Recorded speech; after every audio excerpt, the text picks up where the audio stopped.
Eggs is a podcast about all things creative, regardless of what that means to you. From the creativity involved in launching a business, building a brand, crafting an entertainment career, or whatever, we talk about the process of growing your egg from start to finish.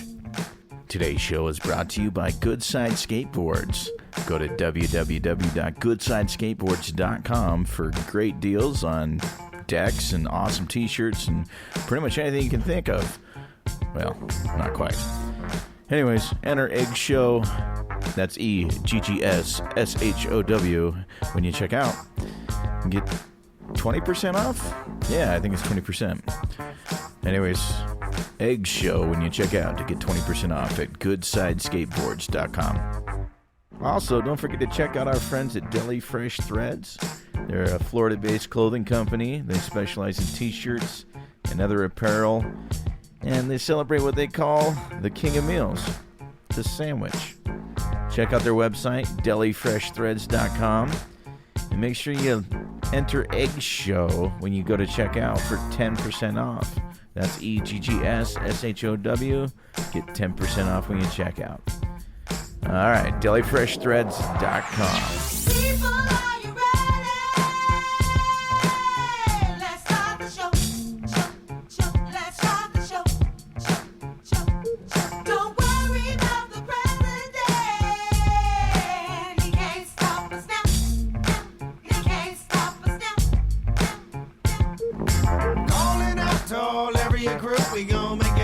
Right here, right now. Calling out to all area group. We gon' make it all happen right here, right now. Calling out to all area group. We gon' make it all happen right here, right now. Calling out to all area group. We gon' make it all happen right here, right now. Hey everybody, thanks for joining us and welcome to another edition of Eggs. I'm really excited for the show we've got in store for you today. Our guest is a well-known Las Vegas-based DJ turned chef, winner of MasterChef Season 7 on Fox. He's cooked for the best of the best, the likes of Gordon Ramsay, Aaron Sanchez, and Wolfgang Puck, to name a few. Fresh off the MasterChef cruise and on a whirlwind book tour to promote his amazing new cookbook entitled My Modern American Table, ladies and gents, allow me to welcome to the show, Shaun O'Neill. Hello. Thank you so much for having me on today. Yeah, thanks for taking the time to do it. Really excited about it, man. So let's sort of begin at the beginning. Where are you from originally, and how did you find your way to Las Vegas? Well, I'm kind of a lifelong transient. I mean, I bounced around all over. I lived in Hawaii as a kid. My dad worked for the United States Department of Agriculture, but settled down and kind of went through most of my schooling years in a small town in North Carolina called Brevard, North Carolina. So it's just about 30 minutes outside of Asheville. Little hole in the wall. Of course, there goes the phone as soon as it's hole in the wall. Town, not much there. A lot of trouble to get into. Yeah, no, I've actually been stranded in lovely Asheville before. Oh, so okay. Yeah, it's a nice part of the country. Yeah, it's beautiful, but not the best place to grow up. So before getting into the cooking business, and correct me if I'm wrong, but your background is as a DJ, and so your first love sort of appeared to be music. Yeah. Can you tell us a little about your early DJ career, early music career, from the beginning to performing for more than 100,000 people on the Strip in Vegas? Yeah, so I mean, it started like all kids who kind of fall for it. You go to a rave party or one of those old school underground parties, and the warehouse parties. Yeah, the old warehouse parties, and you fall in love. So I started doing the house parties, high school house parties, ended up getting in a good bit of trouble doing that. I was the guy throwing like the wet t-shirt contests and the booty shaking contests and things of that nature. And then I started doing like little local things and local underground parties. And was this in North Carolina? In North Carolina still. So and this is in the 90s. So there's not much happening in the way of popular rave culture, popular electronic culture right at this time. It's all underground.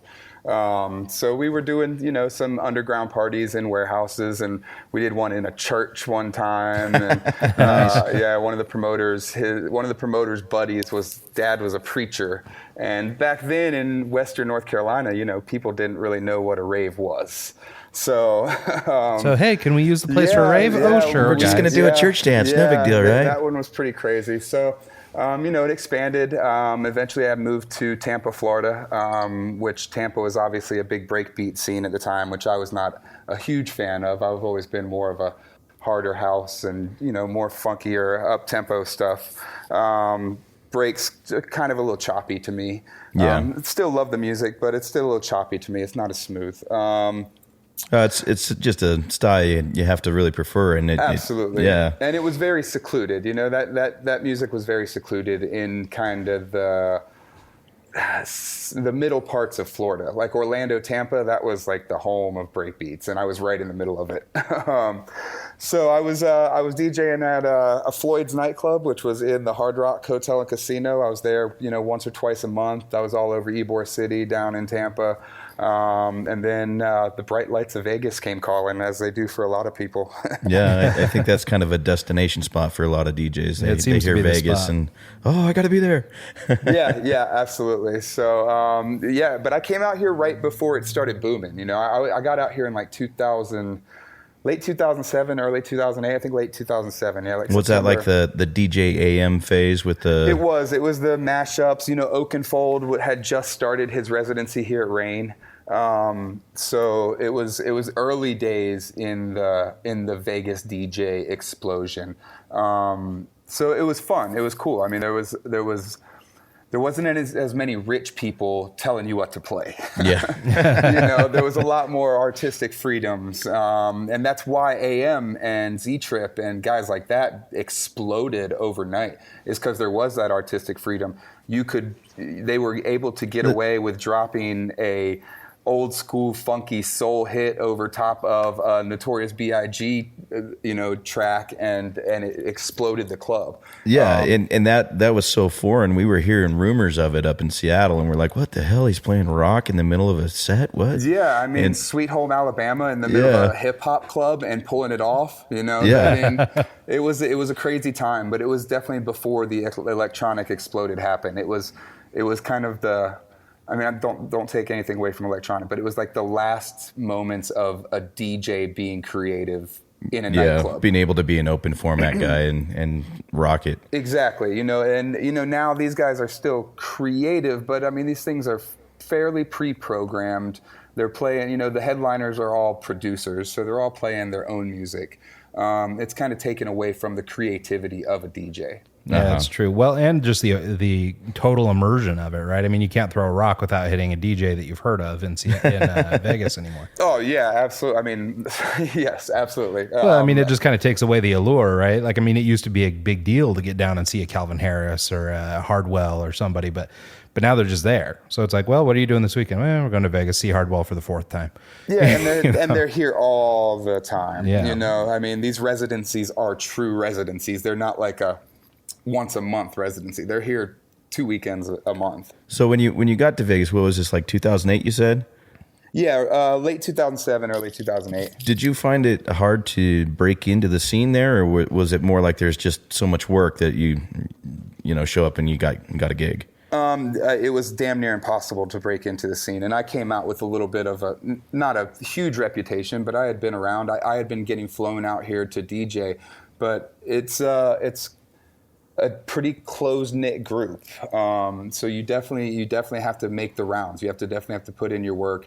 I did a lot of bullshit off-strip stuff out here, and which was weird for me because I had been in the position of doing not major headliner stuff, but I was, my name was headlining flyers and stuff like that in Florida, right? So it was weird. It was a step back. It was definitely a humbling moment and a kick yourself, and you either break and go home, or you keep pushing and you might struggle for a while, years maybe, and you make something great out of it. But Vegas is a make or break town, and that's from gambling to moving here to try to start a successful career. It's a make or break town. It always has been, and it always will be. Yeah. So you played at places like Liquid, Hayes, and Daylight Pool, and all these places. Is there one spot that kind of sticks out to you that you like more than others, or is it just kind of, another day, another venue, big deal kind of thing? I would say they all have their unique qualities. I love Liquid. Liquid's dope because it's a pretty crazy party pool, but it feels like that intimate experience. Because it's not massive. It's not, I mean, I'm sure you guys have been out here. I'm sure you've seen Wet Republic. I mean, Wet Republic is just a desert of party goers, you know. At Liquid, you're gonna keep passing by the same people. You can start conversations, you can get to know people, party with each other. It doesn't get quite as overly wild, so there's not any issues that you have to deal with. So I like Liquid. Daylight's really cool the way they have it set up. You know, all these new venues now, they're just all so much on the cutting edge of technology. So, and that's from design to all the way up to sound system to girls' outfits. You know, every single thing is very, very finely curated, you know? Yeah, no, it was interesting. We were out there just earlier this year at Omnia at the Caesars Palace. Which is just ridiculous. To see Armin van Buren. And my God, I mean, the place is a transformer. I mean, the whole insane. Roof comes down and like flips all around. So, I mean, it's the craziest crap I've ever seen in my life. And this all started, it all started probably in that 2006, 2008 range when like clubs like Rain in the Palms were doing full-on fire shows in the middle of the club. I mean, they had basically the same rings that Omnia has with the lights, but this was like a fire ring, and they shot huge bursts of fire out of it. It was intense. I mean, you could feel that throughout the entire club. It's crazy. So things are going well for you as a DJ, but cooking. So like it seems a little out of left field. I mean, it makes sense in the context of Vegas, but how does that factor in? How did you get going into the cooking side? Is it something you've done your whole life, or is it something you just kind of picked up later on in life? Kind of, sort of. I mean, I've always loved food my whole life. So I also did a lot of sports when I was younger, and we would travel around. I did Junior Olympics for track and field. And so we would go to nicer places with, nicer back then for us was maybe a Ruth's Chris Steakhouse. Sure. Now I've discovered what nice restaurants really are. Right. So it's a little bit different, but I've always had a love for food. But then, honestly, it started when I started throwing house parties and stuff like that back when I was first starting DJing. Parties come with food. Yep. So it was kind of I was the all-in-one hospitality person for the high school that I went to. I mean, I had the food there, I had the party going. So, and then it just grew. I've always kind of been interested in food. Couple game-changing moments for me was I came out to Vegas before I moved out here, and we went to Mesa Grill. It happened to be my birthday. Ooh, I love Mesa. It happened to be my birthday, and Bobby Flay was actually there. Oh wow, nice. Reteaching the fall or the spring menu.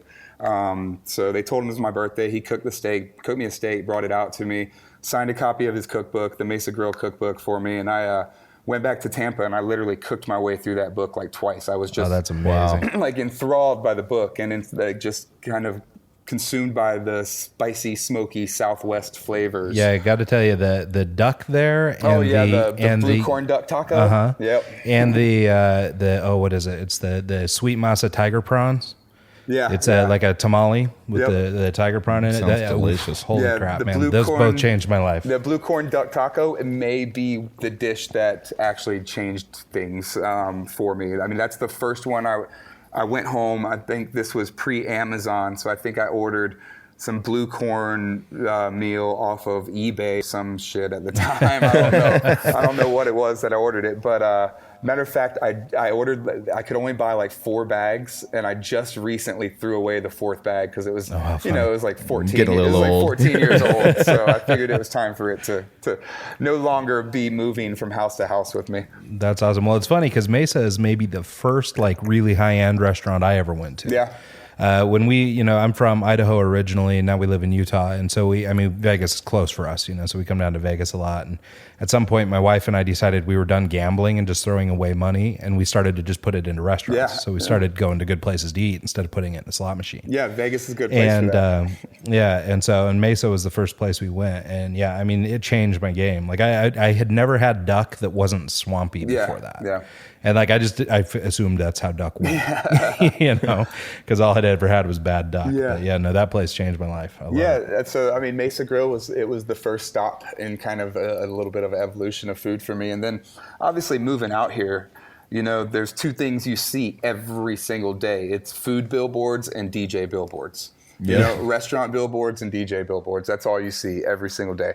So obviously, you know, you start getting into trying out better restaurants. And as I moved up in the DJ world out here, you know, you get more access, you get more free dinners, you get more comps, you know, you get to know people better. So you get to try more places and more places. There's one thing Vegas is amazing at is taking care of their own. You know, so I've heard that. Yeah, well, I mean, we barely pay for anything. Well, and it's great when you've got those kind of resources, right? I mean, incredible restaurants, incredible everything. I mean, absolutely. Just taking the guys out for dinner, you're just gonna eat good. Yeah, absolutely. So, I mean, it was kind of hard not to fall head over heels for food, but then I went to Italy in 2013. Well, that that'll really change kind things. of sealed the deal. Yeah. You know, it took me into like focusing on ingredients and trying to find things that not everybody's heard of, and really kind of opening up my mind and not being scared to try different things. You know, you sit down and you watch a table chow down on a plate of brains and some squid ink and all kinds of crazy stuff, and you're like, yeah, they didn't fall over dead. They're fine. They seem to be enjoying their meal. So, you know, it opens up your eyes culturally. Yeah, it's funny. I had one of my favorite spots is Spain, and Spain is, you know, got a lot of incredible food. And I don't know, maybe the first or second time I went over there, they had some squid ink croquetas that were super scary because they were black, and but super delicious. But yeah, I mean, it made me sort of push me out of my comfort bubble and made me try something I hadn't done before. Yeah, man, one of my most popular dishes now is a squid ink and lobster ravioli. So it's once you get people out of that mind frame of this is different, this is weird, they fall in love with it, you know. So learning curve with cooking. I mean, like the first time you cook with squid ink has to be a trip. I mean, like, so some of these ingredients that you use, you know. Yeah. I mean, there is definitely a learning curve. Just don't smell the squid ink first. That's a big one. I learned that one the hard way. But yeah, it's, you know, I take time to read. My cookbook collection's pretty massive at this point, and I've been accumulating that since that Mesa Grill day. So, you know, take the time to study a little bit about the ingredient, and then you'll have a little bit more respect for it and know how to properly use it.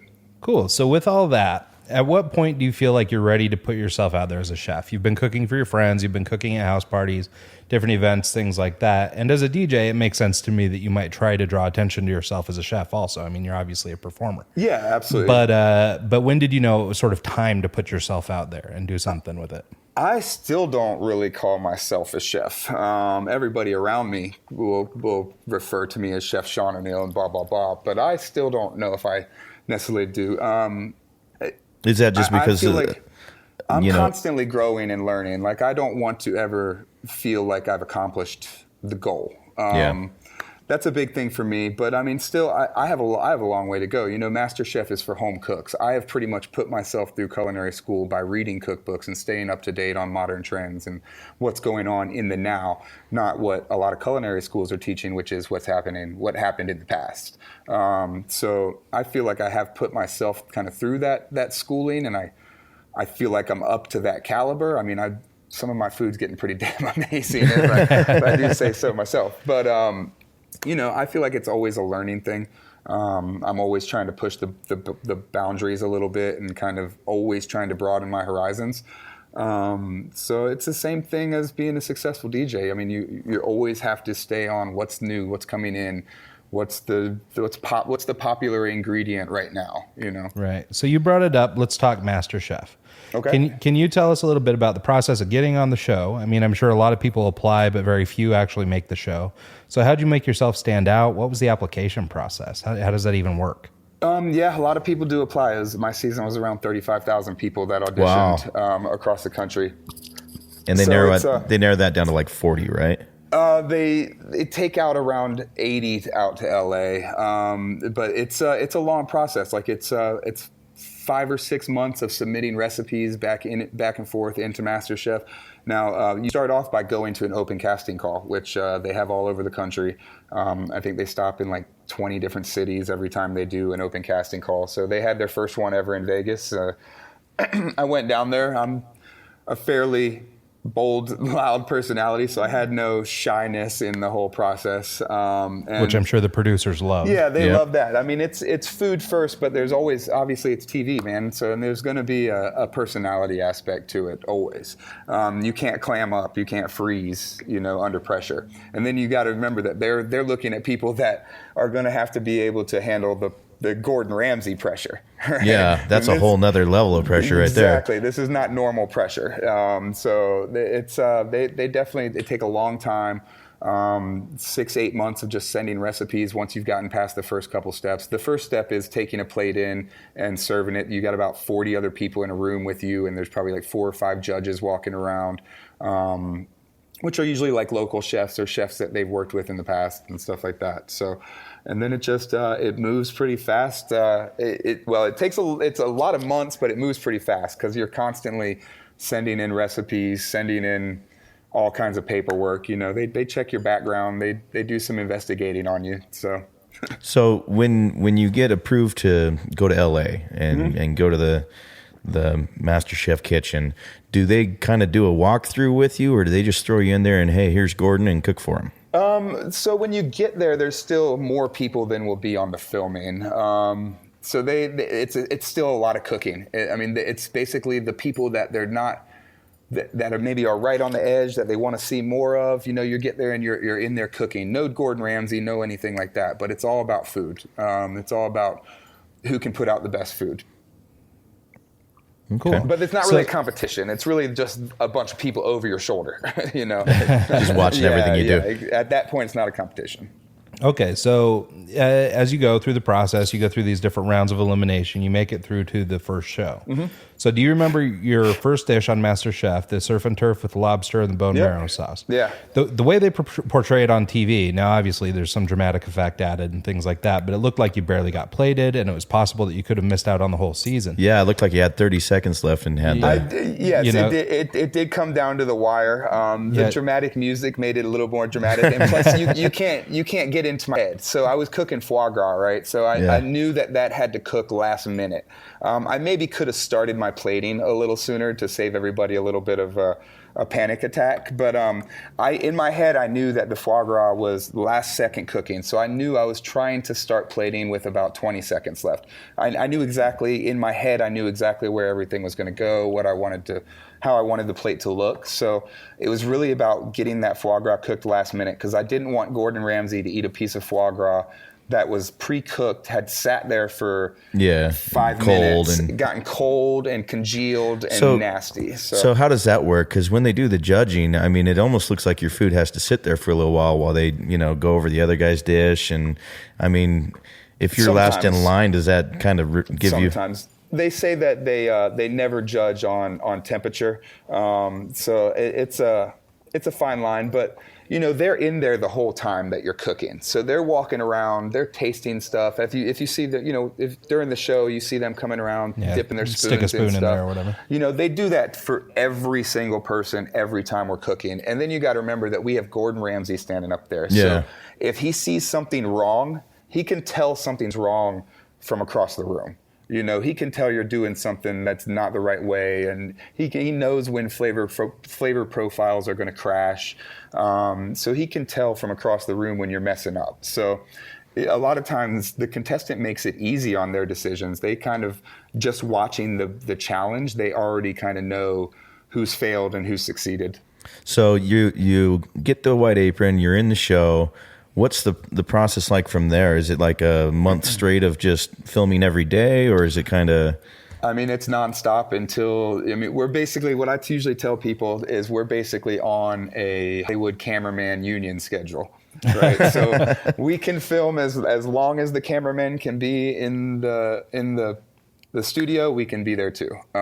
There's no union for reality.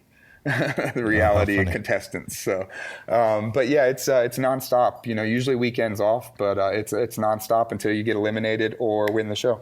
Wow. So how does that work though too? Like just in the preparation of food and things. I guess you've submitted recipes and things like that, but how much is done in advance versus how much is done on the fly? Like, I guess somebody's got to be preparing ingredients and getting things bought. And so for example, that first dish, the surf and turf. Did you know you were making that to go into it, or did they say, "Oh, here's the ingredients we have, make something"? It was a last minute surprise. So we knew with a few seconds. When they told us, when you saw them tell us, that's when we knew.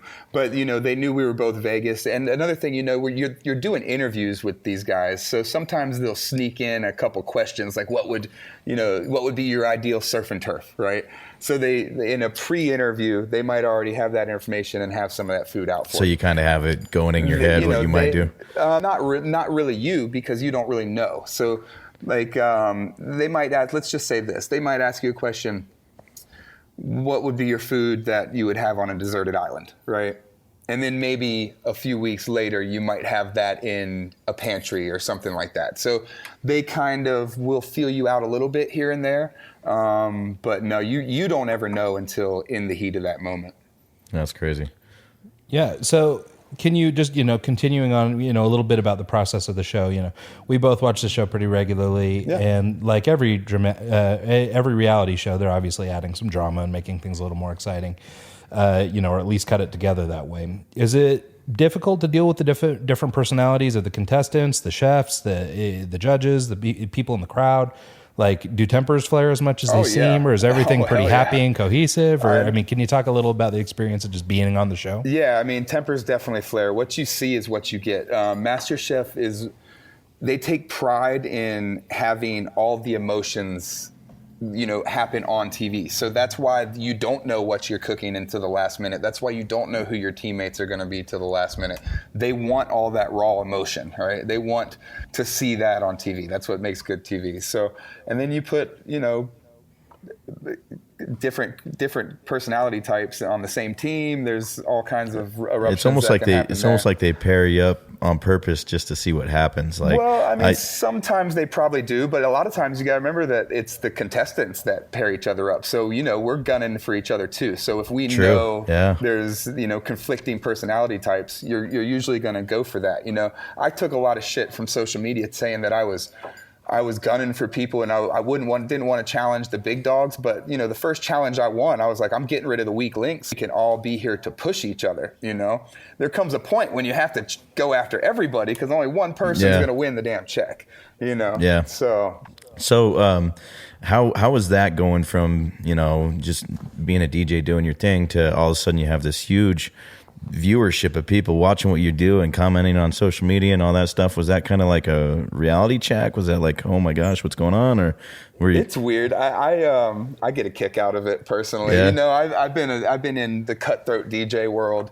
This Vegas, it's a take no prisoners type of environment out here within the DJ world. So I've been used to it. It was a little weird when you get death threats. That was a little. Are you serious? Yeah, that was a little strange. But if people aren't talking shit about you, then you're not doing something right. Especially if you're trying to do something in the entertainment world. You're trying to be a public figure. You're going to have detractors, and you're going to have people who like what you're doing. So I took it with a grain of salt. The death threats were a little weird. Yeah, I can imagine. Yeah, that's crazy. Like, over what? Like, what were they? Hey, man, you really random. did They were random. Like, I had one that said, I would pay untold amount of money to stab you in the neck, and then it said hashtag Team Terry. And this guy got so much love on the show, and he's a good dude. He's a big, friendly, lovable, cuddly, big guy. Yeah. But he wasn't on the show that long, but he just, people loved him for some reason. Oh, funny. People hated on everybody for when Terry went home. I still get people that say Terry should have won. I'm like, he didn't even make top 10, I don't think. I tell you what, there's one guy on that season that just drove me insane, and that was the bow tie Nathan guy. Yeah. I don't know how you did it. I don't think I could have worked with him. He would have driven me nuts. Yeah, I got a lot of shit from people saying that I was mean to him, but I'm like, I didn't. Out of everyone, I think you were the nicest. That's what I thought too. Yeah, you rounded him up, and you kind of, it's all right, dude, calm down, chill. I'm like, like, with the exception of that first episode where he was a captain, I was just like, oh man, we're screwed because he's our captain. Like immediately, I knew we were done. yeah, but even then, I mean, like halfway through it, you're like, chill, let's take a breather, pull yourself together, and yeah, I mean, like. I caught a lot of flack for him too, but it was weird. And the funny thing is, they didn't show it, but they said I was like a older brother to him when he left. Like they said because you know how they sometimes they ask who you think's going to win, and he said that and said that he thought I was going to win, but they cut that part. Did they ever? Do you ever have any weird issues with that, where like the creative editing, I guess, where it almost makes you sound like you did something where you didn't? No, they pretty much they want to show it. They want to show it how it happens. Just in case something happens later on. They don't want to lie to the public, man. They really want this to be what you see is what you get, and you're going to get a lot of emotion when you're talking about $250,000. Oh yeah. I'm actually kind of relieved to hear you say that stuff, because I think going in, my assumption was like, oh, it's they're scripted, piping in all this stuff. They're just trying to mess with people. They kind of, I mean, I believe there's a contest at its core, but I guess I'm just sort of skeptical of reality TV, so I sort of assume, oh no, they're putting those two together because they know they don't like each other. They're putting these things, that kind of thing. Well, so that kind of stuff. Yeah, there could be those kind of situations. I mean, if you see Gordon picking the teams, that discussion may have happened in the boardroom per se. But most of the time it's the other competitors picking the teams. So most of the time it's strategy plays by the contestants that are putting clashing personalities. Well, there was one episode where they sent everyone into the room. There was like 7 of them left on the red team or something like that. They sent them all in. And they had to choose who was safe. Yeah. And that, I mean, well, of course I want to be safe. So that's got to be pretty crazy. It's weird. I mean, because I think they said they would send everybody home, which I don't think they would have, because that would have made the season awful short. Yeah, that makes a short season. but you never know. We were in an Olympic season, so they could have cut down one of those or some of those 2-hour episodes into 1-hour episodes and made it happen. But that's the name of the game. I remember that one. David wasn't very happy about that one. Yeah, he seemed a little pissed off. Well, and I guess when you've got a $250,000 carrot at the end of the string, you're in a situation where maybe people are hyper competitive or really fighting for that, because that money could do a lot for a lot of people. Oh yeah, absolutely. I mean, it's not $1 million, $2 million, $3 million, but it's game-changing money. I mean, it's that's a house right there. It's a house. I mean, the government makes sure they get their good. Of course. They make sure they get their house too, though. So. That's right. Well, they got to get paid. It's important. So do you hang out with David since he's there in Vegas, or? No, I haven't seen him face to face since the show. I mean, we talk every once in a while. We're cool with each other. We're both pretty heavy competitors, he's a poker player, right? I come from sports and DJing, and he comes from poker. So I mean, we both like to win. He's a good dude. I mean, he takes great care of his daughter. He's a single dad, so that's more important than any TV show or any TV show grudge or anything like that. So So it comes down to the final episode. It's you, Brandy, David, and. Why did you go with venison?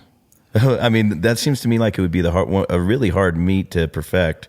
It was, and that's kind of why I went for it. And because on my earlier sausage episode, I had messed up the venison sausage, so I was calling this my revenge on venison. Nice. And it just worked. Like that wooden board that I used to plate, I actually used that board to plate my very first audition when I very first went in here in Vegas to their open casting call. So it was kind of a full circle moment for me. Oh, nice. And I wanted to elevate. I did a roasted garlic marinated hanger steak for that. So I wanted to elevate the protein. And I dreamt about that plate. I literally dreamt about the presentation. I dreamt about the way it was going to look.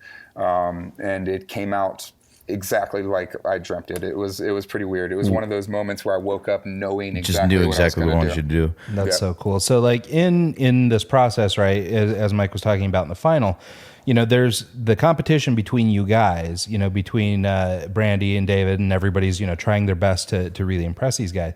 But more than that, you're cooking for Gordon Ramsay, Christina Tossi, Wolfgang Puck.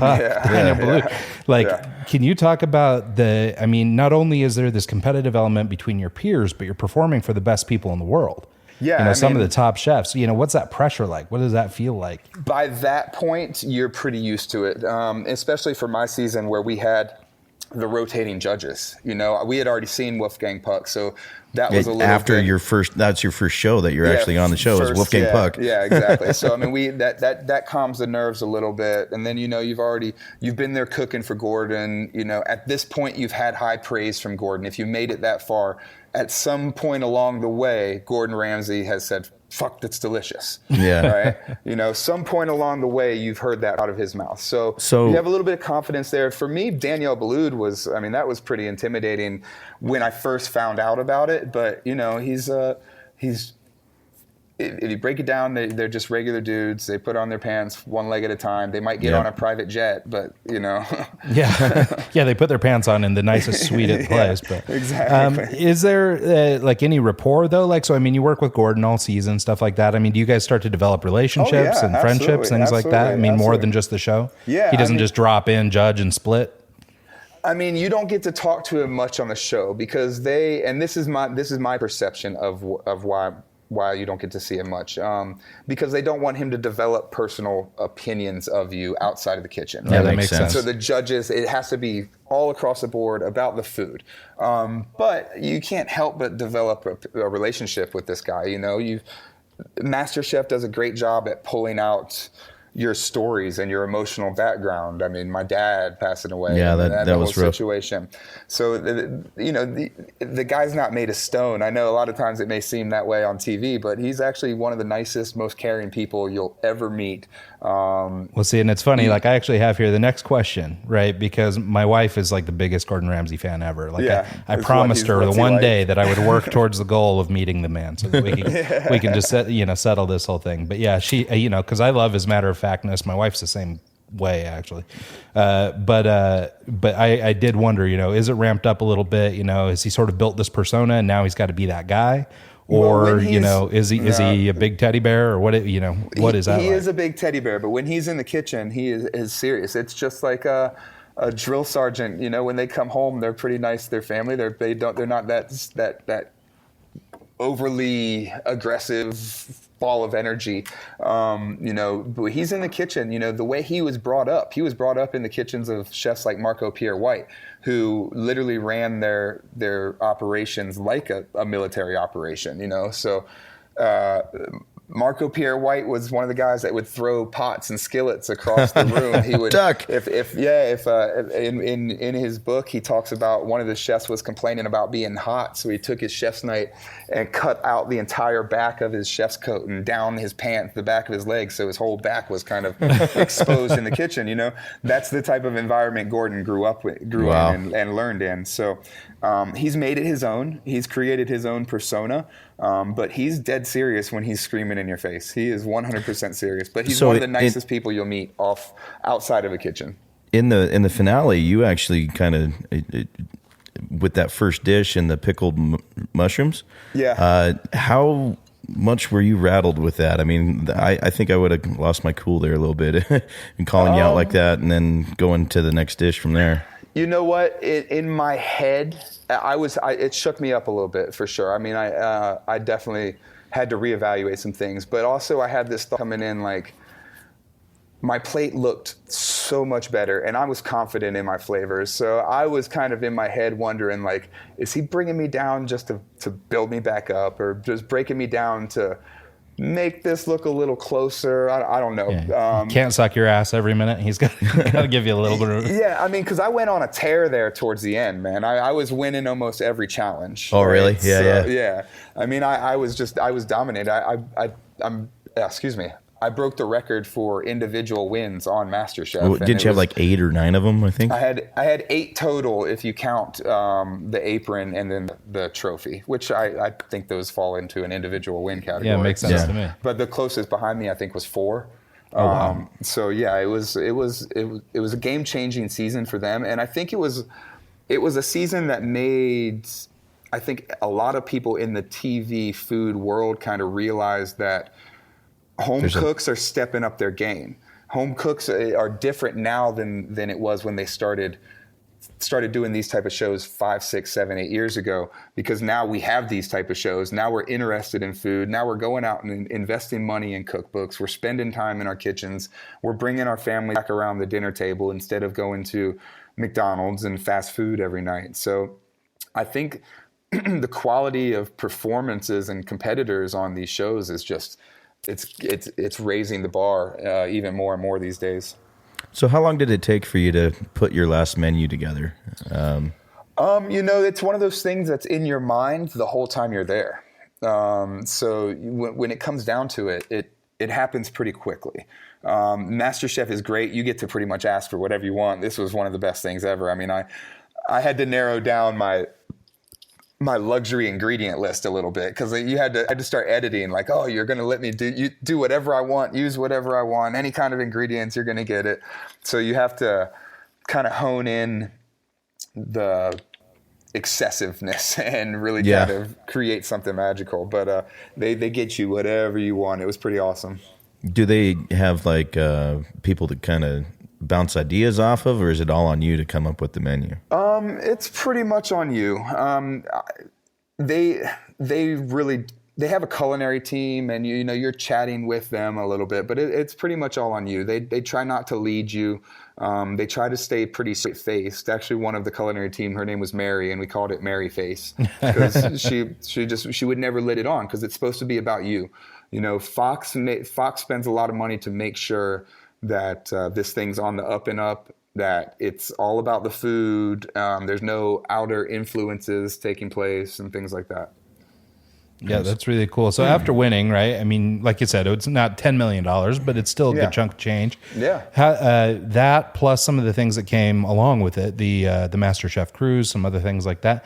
Can you tell us what it was like winning the show, how your life's changed since then, and that sort of thing? It's obviously, it's been amazing winning. It's what you do with it afterwards that really makes the biggest difference. It's not a finish line; it's a launching pad. So you really have to you really have to take it and run with it. So me and my fiance actually do all my bookings. So everything that you guys have seen me all over the country, the book tour, this is all us booking these events. Oh, that's nice. Yeah, she's got me working with some major brands. I've been doing events with Macy's, going to Costa Rica next week to work with Arenas Del Mar, which is a gorgeous resort down there. Doing cooking classes, teaching cooking classes in Tuscany in Italy next year in June. Oh, that's going to be amazing. Yeah, I'm pretty much on the road about 3 weeks out of every month, nonstop. I actually go to Washington, D.C. for Metro cooking right before I go to Costa Rica this week. I'm in Seattle quite a bit. I did Bite of Seattle last year. I'll be returning for Bite of Seattle 2018, and also did Dungeness Crab and Seafood Festival up in Port Angeles, Washington. So that's a fun area up there. Yeah, it was a cool drive. That's the first time I think that's the first time I've ever done one of the ferry crossing type things. So that was pretty interesting. That's cool, and you can't go wrong with Dungeness Crab. Yeah, right. So I guess working as a DJ then before all this really set you up for this post-winning hustle. Oh, dude, my entire DJ career was led up to MasterChef. Like, I feel like everything I did as a DJ, the reason I did it was to get to this MasterChef spot. It's funny because we let off with a question about how different these two things are, but the more you talk, the more parallels I'm seeing. They are. Just the hustle and putting your head down and really capitalizing, like you said, from the launching pad. Yeah, now you're on the road. You're doing that 2-3 weeks a month, but I mean, that's the same hustle that a DJ goes through, you know? Yeah, and I mean, it's closer related than you would think, man. I mean, you're taking other people's ingredients and you're making them into your own, and you're creating a sound that's your own mix. Your own. Yeah, exactly. So it's the same thing with cooking. You're taking ingredients and you're creating something. You're creating a final product. So, how cool was it to cook for the DMS crew, Kevin Scott and those guys? Oh, yeah, that was fun. Yeah, those guys are cool. That was a good night. I got a little hammered on that one. I can imagine. Around family and friends, right? Yeah, we were there all day, man. It was an all-day affair. But, it was fun. Those guys are great. So nice. That's awesome. So now, post MasterChef Cruise, post the show, like you said, you're doing a lot of touring around and stuff, and now you're on a book tour promoting your latest offering, the Shaun O'Neill cookbook, My Modern American Table. Can you tell us about your cookbook, the inspiration behind it? I mean, I'm sure there's some MasterChef type things in there and stuff like that, but I mean, where does this come from and what do you want to accomplish with it? I've wanted to write a cookbook for years. Like, I've always loved food, and I've honestly, probably a few months before the MasterChef thing started happening, before the casting calls, like I was even looking into doing like online digital copies. I just wanted to get my recipes out there. So the book was one of the bigger deals for me to go on MasterChef. That's what I wanted. That was the cash is great. I love it. It's been amazing, but I wanted that book for some reason. But I had a blast writing it. I tried to make it accessible for all home cooks, no matter what your skill level is. So there's beginner, intermediate, and some moderately advanced stuff in there. Obviously, the finale venison's in there, the finale chocolate tart's in there. It was really cool to sit down and really break down stuff that I make a lot, right? So I realized a couple things. I realized that there was things that I was using a lot, and I just didn't know that when you're making your default go-to kind of thing. Well, yeah. not like little sides, like a pea puree. I realized that I was using a pea puree for like 3 or 4 dishes that I was making, right? So I might not have made those all in a week straight. So I really wasn't aware that I was using it that much. So I had to, re-break down some of my dishes that I've been making for a while and kind of see what paired better than what I was using to start with. But some really cool creations came out of it. Some new things for my repertoire came out of it, and it made me more critical of how I look at recipes. I want everything to be perfect. So I now look at professional cookbooks from major chefs a little differently, because I always feel like they're hiding something on me. I always feel like they're leaving like one little trick out or something. So how hard was it to kind of analyze your recipes and figure out, I need a half cup of this and all that different thing? Because when I cook, I kind of just throw it together and look at it. I need a little more of this, a little more of that. Yeah, I mean, that's the same way for me too. I mean, that's what I've always done. So it was weird to have to scale everything. A lot of it, I think, was, it was my best guess to start with, and then I went through and recooked the recipe to make sure it worked. So I would throw in a pinch of cayenne and then say it was 1/8 a teaspoon or whatever, and then go through and work it after I wrote it down to make sure it worked. So pretty much every recipe in the book got tested 2 to 3 times by me, and then another time by another recipe tester that the publisher had hired. So everything was tested about 4 times and made sure it was perfect. How many recipes are in there? They wanted me to do 65, but I told them, like, I changed the game for wins on your show. Like, I'm not just going to do the same amount of recipes everybody else has done. So there came out to be around 85. I think on the back of the book they say 75, but there's more like 85 to 90 if you break it down. Nice. Yeah. Well, that's really cool. And it's funny because you were talking earlier about just your time on MasterChef and how you had prepared your final meal, and it was sort of a full circle moment for you. It seems like this cookbook, is a great accomplishment for you, but also kind of a full circle. It takes you back to that first meal at Mesa and picking up that cookbook. Yeah, there's been a lot of full circle moments throughout this whole thing. I was the opening chef for Epcot International Food and Wine Festival down in Disney in Florida, and it was their 35th anniversary. I have pictures from me as a baby. I was there in December 2nd, 1982. They opened October 2nd, 1982. I was born that is April, full circle. Yeah, I was born April 11th, 1982. So my first ever trip to Disney was 2 months after Epcot opened, and then I came back and was their opening headlining chef for their 35th anniversary at their food festival. So yeah, that's awesome. Pretty crazy. And then Seattle, like I did Junior Olympics. One of my national track meets was up in Spokane. We went down to Seattle and walked around the public market and all that kind of stuff. Place, and then Pike Place. And then I got to come back and do, I got to come back and catch a fish. I got to go up and do the fish toss with the fish tossing guys. Nice. So I got to do that after seeing it when I was a kid, So there's been a lot of these full circle moments. It's been really pretty cool. crazy. So what is this is kind of a generic question, but what's the future hold for you? Are we DJing? Are we cooking? Are we a cooking starting DJ? a restaurant? Starting a restaurant? Where to from here? All kinds of stuff, man. Like, I don't want to be tied down on anything. I'm not DJing quite as much. I still love it, but I've lost the passion for it. The burns maybe switched gears. Yeah. It definitely kind of took a jump over into the food world. I still enjoy it. it will always be part of me and kind of what got me to this part of my life. But I think I'm moving on. I think I'm getting older. I'm 35 now, so I can't hang with these young kids as much anymore. I'm right there with you. It's hard to just stay current with the music and know what they want to hear and not get upset with them when they tell you to and not get upset with the music too. I mean, some of the music's getting pretty bad these days. Yeah. It's just it's hard to listen to. Yep. But I mean, when I do DJ, I'll throw back some of my class 90s sets and stuff like that. And so, when I moved to Vegas, I started playing a little bit of everything. But I'll throw on some of my old school stuff. I haven't downloaded music in probably 8 months. Yeah, you've been a little occupied. Yeah, I haven't downloaded anything, but I do have something scheduled. I'm DJing at Zest Fest, which is a spicy food festival in Dallas. Oh, nice. I think in February. I've got like 2 DJ bookings in February, but they're mostly at like food festival type things. Yeah.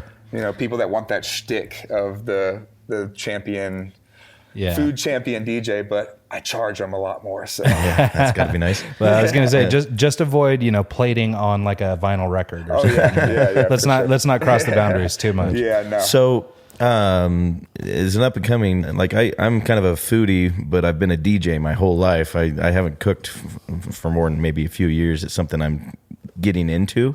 Do you have any recommendations for someone who might want to, go that route as well? Go everywhere, eat everything. Okay. Just that's about as basic as I can put it, man. Just keep your eyes open to new flavor experiences, and don't say no. Like that was the biggest thing for me when my mentality started changing from trying everything. Like, let's not say no to any type of experience as far as food comes. The world of food and flavors opens up. Yeah, that's got to be just an awesome thing to be able to go and just be in Costa Rica and try something new and then find out how they made it and kind of go from there. Yeah, and always be learning too, exactly. Like, always be soaking in the information that's around you. I get a question a lot, like, what would your advice be to the next MasterChef contestants? And it's listen to every word that's said in that kitchen. Whether Gordon Ramsay's talking to you or somebody 10 people away from you, you never know what he's going to say that could help you down the line, that could help you in the championship, that could help you in any aspect of life, really. I mean, the guy's made it. So even if he's not talking about food, listen to what he says. And I think we should all be like that. We should all soak in our surroundings, and maybe we'd understand other people's hardships and maybe not be such a rough time in our country. Yeah, no joke.